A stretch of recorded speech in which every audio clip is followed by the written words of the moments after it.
हर समझदार और सुघड़ खातून हमेशा अपने घर में आने वाले वक्त की तैयारी पहले से करके रखती है। वो आने वाला वक्त उनका मुस्तकबिल भी हो सकता है और उनका आने वाला कल भी। आज हमारी रमज़ान की लास्ट प्रेप है। स्टार्ट करते हैं आज के व्लॉग का। औज़ुबिल्लाहिमिनश्शैतानिर्रजीम। अस्सलाम वालेकुम, welcome back to my channel, my YouTube family. कैसे हैं आप सब लोग? उम्मीद करती हूँ कि रमज़ान की तैयारियाँ ज़ोरों शोर से चल रही होंगी और ये भी उम्मीद करती हूँ कि आप ईमान की बेहतरीन हालत में हों और अल्लाह ताला मुझे, आपको और हम सबको रमज़ान नसीब करे और अपने गुनाहों को बख्शवाने की तौफीक अता फ़रमाए। उम्मीद करती हूँ आप अगर मेरे चैनल को पहली दफ़ा वॉच कर रहे हैं, मेरी वीडियो को पहली दफ़ा देख रहे हैं, तो चैनल को सब्सक्राइब करना बिल्कुल मत भूलिएगा। मैं बना रही हूँ जी फ्रोज़न कोफ्ते। 1 kg के करीब मैंने चिकन ले लिया है। उसके अंदर डाला है जी मैंने 3 प्याज और 2 हरी मिर्चें। अच्छे तरीके से उनको चॉप कर लिया। फिर मैंने उसके अंदर ग्रेजुअली चिकन शामिल किया। चिकन शामिल करने के बाद उसमें डाला एक नमक और गरम मसाला, आपकी मंशा के मुताबिक जितना आप अपने घर में पसंद करते हैं उतना ऐड कर लीजिएगा। मैंने वैसे इसके अंदर 1 चम्मच नमक और हाफ़ टेबल स्पून मैंने इसके अंदर गरम मसाला पाउडर ऐड किया। लास्ट में डाला है जी कोफ्ता मसाला और उसके साथ मैंने ऐड किया एक अंडा। इससे इसकी बाइंडिंग बड़ी अच्छी हो जाती है। फिर मैंने इनको ऑयल लगा के हाथों के ऊपर मैंने इनकी छोटी छोटी सी बॉल्स बना ली हैं। इनको कर दूंगी मैं फ्रीज़। जब ये फ्रीज़ हो जाएंगी फिर इनको ट्रांसफ़र करूँगी जी ज़िप लॉक बैग में। नेक्स्ट बना रही हूँ जी मैं चने बॉयल कर रही हूँ। इनको मैं बॉयल करके और अच्छे तरीके से ड्राई करके इनको फ्रीज़ कर लूँगी। इस तरह से आप जैसे ही चना चाट बनाने के लिए आपको चने निकालते हैं, उनको थोड़ी देर पानी में रखते हैं, उसके फ़ौरन बाद आप इसको आराम से यूज़ कर सकते हैं। ये एक बड़ी अच्छी टिप है। अगर आप इनको बॉईल करके फ्रीज़ करते हैं तो आपकी ज़िंदगी बड़ी आसान हो जाती है, क्योंकि चना चाट सबके घरों में ही बनती है। और मैंने इसको कोई ओवरनाइट सोक करके नहीं रखा था। लोग मीठा सोडा डाल के रखते हैं, मैंने कुछ नहीं किया। थोड़ा सा टाइम ले जाते हैं ये बॉयल होने में। और इसको मैंने थोड़ा सा पानी भी ठंडा गुजार लिया था। इनको ठंडा करके फिर मैंने इनको बैग में ट्रांसफ़र किया था। नेक्स्ट मैंने पार्ट ये किया है कि जी मैं पैकेट्स बना के रख लेती हूँ। मैंने आपको पहले भी शेयर किया हुआ है। चिकन के पैकेट्स अगर आपके पास बने हुए होते हैं एक हांडी के हिसाब से, तो फिर आपके लिए मुश्किल नहीं होता। फ़ौरन ही पैकेट निकालते हैं। चिकन भी धुला हुआ होता है, उसको धोने की भी ज़रूरत नहीं होती। निकालते हैं और आप फटाफट से जी पैकेट्स बना के रख लेते हैं और आपके लिए पकाना आसान हो जाता है। तो मैंने पैकेट्स बना के फ्रीज़ कर दिए। जो बोनलेस चिकन था उसको मैंने कट कर लिया छोटे छोटे पीसेस के अंदर, और इसके साथ हम बनाएंगे जी स्प्रिंग रोल और साथ में समोसे। जो चीज़ें मैंने इसके साथ बनानी है, तकरीबन 2 से 2.5 किलो के करीब चिकन निकल आया था बोनलेस। उसके बाद जी आपको पता है कि किचन कितना गंदा हो जाता है, साथ साथ क्लीनिंग भी बड़ी ज़रूरी है। तो मैंने शीट एक ऊपर डाली हुई है। नया किचन मैंने सेट किया है, तो मुझे होता है कि बहुत ज़्यादा पानी का काम होता है तो शीट ख़राब ना हो जाए। अच्छा, उसके बाद मैंने छोटा सा एक पोर्शन था ना एक शीट का मैंने ऊपर डाला हुआ है, उसी के ऊपर मैं रफ़ काम जितना होता है वो सारा करती हूँ। अच्छा, अब मैं बना रही हूँ जी स्प्रिंग रोल। सबसे ज़्यादा मैंने वेजिटेबल्स काट ली थी, काफ़ी क्वांटिटी में काट ली थी और एक ही दफ़ा काटी थी क्योंकि बहुत सारी चीज़ों में यूज़ होनी थी, तो ज़्यादा क्वांटिटी में काटी। मैंने डाले लहसुन अदरक का पेस्ट डाल लें आप, मैंने क्यूब्स डाले हैं। साथ मैंने ऐड किया है जी चिकन। इसको अच्छे तरीके से मैं ऑयल के अंदर इसको गला लूँगी। जब ये अच्छे से पक जाएगा तो इसके अंदर मैं सब्ज़ियाँ सारी ऐड कर दूँगी। शिमला मिर्च, गाजर और बंद गोभी मैं ऐड करूँगी स्प्रिंग रोल्स के अंदर। और जो समोसे की फिलिंग है उसकी वो थोड़ी सी चेंज होगी, वो भी मैं आपसे शेयर करती हूँ। इसके अंदर डाली जी मैंने ब्लैक पेपर। बहुत ज़्यादा स्पाइसी मत रखा करें क्योंकि रमज़ान होता है, सारा दिन के बाद रोज़ा होता है, तो जब हम इस तरह की चीज़ें बहुत स्पाइसी खाते हैं तो वो हमारे लिए अच्छी नहीं होती। हल्का सा मैंने सिर्फ काली मिर्च डाली है, थोड़ा सा सिरका डाला है, उससे ज़रा प्रिजर्व अच्छे हो जाते हैं, इनका टेस्ट ख़राब नहीं होता। लाइट चली भी जाए अगर ये सॉफ्ट हो जाते हैं तब भी आपका जो टेस्ट है ना अंदर कुक की हुई फीलिंग का वो ख़राब नहीं होता अगर आपने थोड़ा सा उसके अंदर सिरका ऐड किया है। नेचुरल प्रिजर्वेटिव है ये। अच्छा, अब मैं दूसरी साइड पे ऐड करी हूँ जी मैक्रोनी। इनको मैं बॉईल कर लूँगी और मैं मैक्रोनी समोसा की फिलिंग तैयार करूँगी। फिर मैंने ऑयल लिया है उसी पतीली के अंदर, उसमें डाले हैं लहसुन अदरक का क्यूब, साथ डाला है जी चिकन। चिकन को मैंने अच्छे तरीके से पहले के प्रोसेस के हिसाब से मैंने उसको अच्छे तरीके से मैंने उसको भून लिया है। और उसमें डाला है जी मैंने प्याज मेरे ख्याल में 3 अदद बड़े साइज़ के थे, वो डाले हैं। उसको अच्छे तरीके से पकाया है। फिर मैंने वही शिमला मिर्च, गाजर और बंद गोभी ऐड की है। साथ में मैंने इसके अंदर थोड़ी सी बंद गोभी की क्वांटिटी ज़्यादा रखी है क्योंकि हम इसकी समोसे की फिलिंग बना रहे हैं। नमक डाला है, ब्लैक पेपर डाली है, थोड़ी सी चिली सॉस डाली है, सिरका डाला है। और उसके बाद मैंने ऐड कर दी जी मैक्रोनी इसके अंदर। मैक्रोनी हमारे पास ऑलरेडी बॉइल्ड थी, कुक्ड थी, इसको हमें ज़रूरत नहीं है कि हम आप उसको मज़ीद पकाएं। बस अच्छे से इसको मिक्सिंग दे दूँगी। मिक्स करने के बाद थोड़ी देर के लिए इसको दम दे दूँगी कि इसके अंदर जो है वो सारी सॉसेस वगैरह का टेस्ट आ। एक फिलिंग मैंने तैयार की थी आलू वाले समोसे की, उसका क्लिप मैं रिकॉर्ड नहीं कर सकी क्योंकि मेरे फ़ोन में बैटरी बिल्कुल एंड थी, तो वो मैं आपके साथ ऐसे ही शेयर कर लेती हूँ। आलू मैंने बॉईल कर लिए थे, उसके अंदर मैंने डाली साबित धनिया, ज़ीरा, कसूरी मेथी, नमक और लाल मिर्च।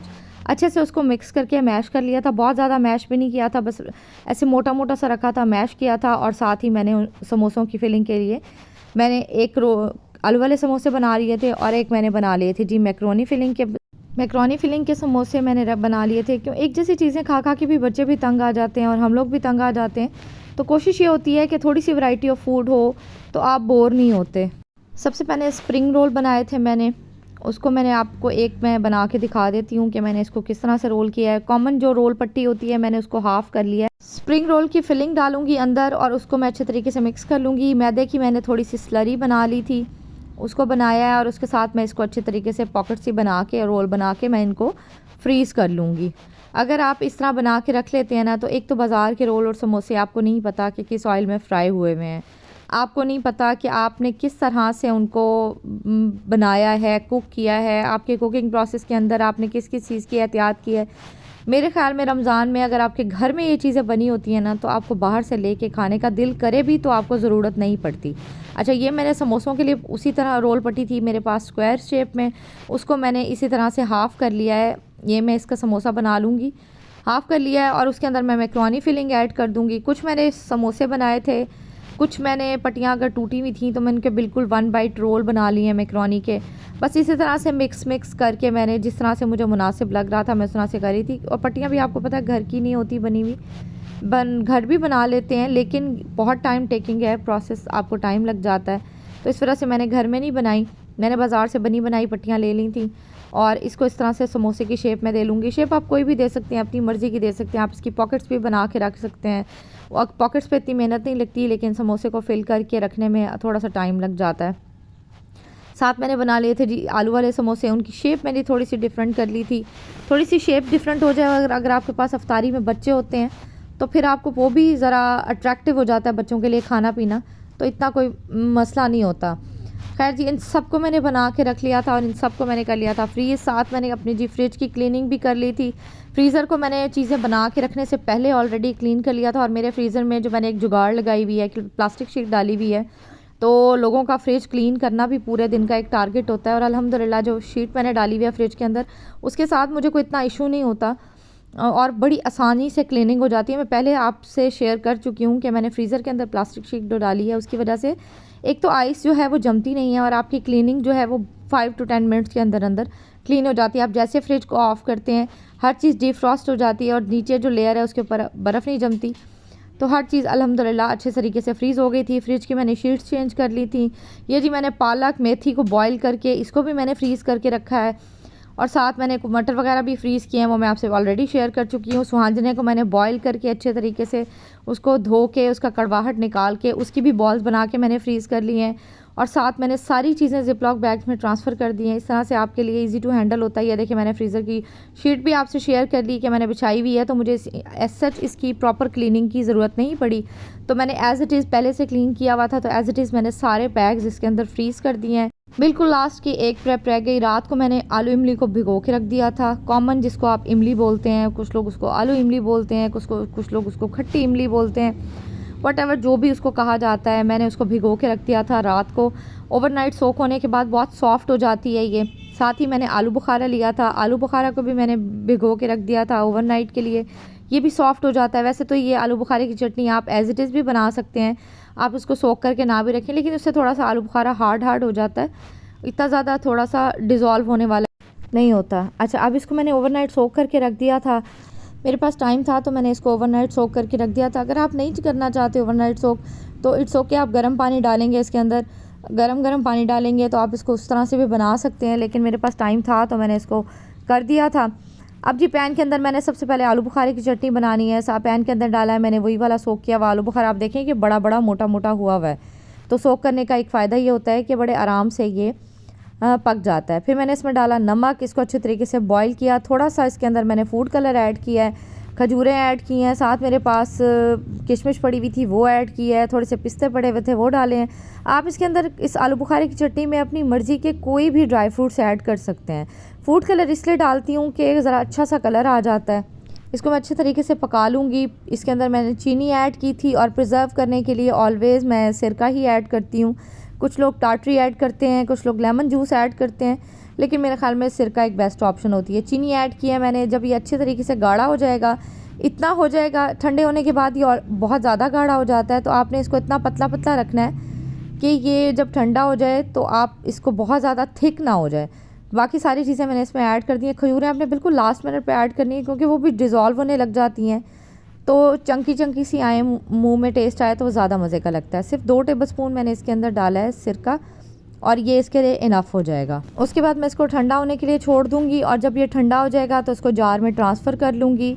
और ये आपकी 3 महीने तक, अगर आप चाहें तो ये साल तक भी कहीं नहीं जाती। आप इसके अंदर गीला चम्मच ना मारें, आप इसका थोड़ा सा एहतियात करें तो ये आपकी साल तक भी चटनी कहीं नहीं जाती, लेकिन आपने इसको रखना फ्रिज में है। दूसरी तरफ मैं जो इमली भिगो के रखी हुई थी उसको मैंने अच्छे तरीके से मिक्स कर लिया था हाथ के साथ, और फिर मैंने उसको स्ट्रेनर में, या आपके पास कोई भी मोटी जाली है तो आप उसके साथ इसको पानी से गुजार के और इसको सारा पल्प निकाल सकते हैं। उसी पैन के अंदर मैंने डाला है जी इमली का पल्प। इमली का पल्प मेरे पास, मैंने ज़्यादा क्वांटिटी में बनाया है तो उसमें चीनी भी ज़्यादा क्वांटिटी में जाएगी। और बाकी इसके अंदर सिर्फ कुछ भी ऐड नहीं करूँगी, मैं सिर्फ एक एक्स्ट्रा चीज़ ऐड करती हूँ, थोड़ा सा स्पाइसी करने के लिए मैं चाट मसाला ऐड करती हूँ। और पल्प के लिए अगर आप बारीक स्ट्रेनर लेते हैं तो आपके पास पल्प जो है वो सिर्फ ड्रेन हुआ पल्प आता है, मोटा मोटा सा, और ज़रा थोड़ा सा गाढ़ा गाढ़ा पल्प नहीं आता। तो इस वजह से मैंने, ये मेरे पास बास्केट थी, ये ज़रा मोटे होल वाली बास्केट थी, तो मैंने इसी के को स्ट्रेनर के तौर पे यूज़ कर लिया है। उसके बाद मैंने इसको चूल्हे पे चढ़ा दिया था। जब पल्प के अंदर बॉयल आना शुरू होगा तो उसके अंदर फिर मैं चीनी ऐड करूँगी। आपने पहले चीनी ऐड नहीं करनी, क्योंकि अगर आपने इसको बॉयल नहीं दिलवाया और आपने इसमें चीनी ऐड कर दी तो फिर यह चीनी जब अपना पानी छोड़ती है तो आपको बहुत ज़्यादा पानी हो जाता है और आपको इसको हैंडल करना मुश्किल हो जाता है। मुझे बर्तन भी थोड़ा सा छोटा लग रहा था, उसको भी मैं ट्रांसफ़र करूँगी बड़े बर्तन के अंदर, और साथ साथ किचन को क्लीन कर लूँगी। मैंने ये एक्स्ट्रा छोटा सा पीस शीट का बिछाया हुआ है किचन के अंदर। इससे ये होता है कि आपका अगर पानी का काम बहुत ज़्यादा है तो आपकी नीचे वाली शीट ख़राब नहीं होती, और साथ साथ मैं क्लीनिंग भी करती रहती हूँ। साथ साथ जो काम हो जाता है उसके लिए आपको इतनी ज़्यादा एफ़र्ट नहीं करना पड़ती। साथ साथ चटनी बनना शुरू हो गई थी। अभी तक देख लें इसको टाइम लग रहा है, जब पानी अलग है और पल्प अलग है, दोनों को इकट्ठा बॉयल देने में टाइम लगता है, तो आपने बॉयल ज़रूर दिलवाना है। मैंने पॉट चेंज कर लिया था, बॉयल आ गया था, चीनी डाल दी थी मैंने इसके अंदर, इसको मैंने अच्छे तरीके से पका लिया था, और मैंने अंदाजे के साथ मैंने इसमें सिरका ऐड कर दिया है। थोड़ा सा मैं इसके अंदर पिंच ऑफ सॉल्ट ऐड करूँगी, चाट मसाला ऐड करूँगी। अगर आप चाहें तो आप इसमें, अगर खटास ज़्यादा हो तो थोड़ी सी शक्कर या गुड़ भी ऐड कर सकते हैं। ये हमारी चटनी हो गई थी जी तैयार। इसको ठंडा करूँगी और जार में ट्रांसफ़र कर दूँगी। रमज़ान प्रेप हो गई है जी अल्हम्दुलिल्लाह कंप्लीट, और अल्लाह ताला हमें रमज़ान नसीब फरमाए। आपको भी पसंद आया हो व्लॉग तो प्लीज़ चैनल को सब्सक्राइब कीजिएगा, वीडियो को लाइक कीजिएगा। अल्लाह हाफिज़, बाय बाय।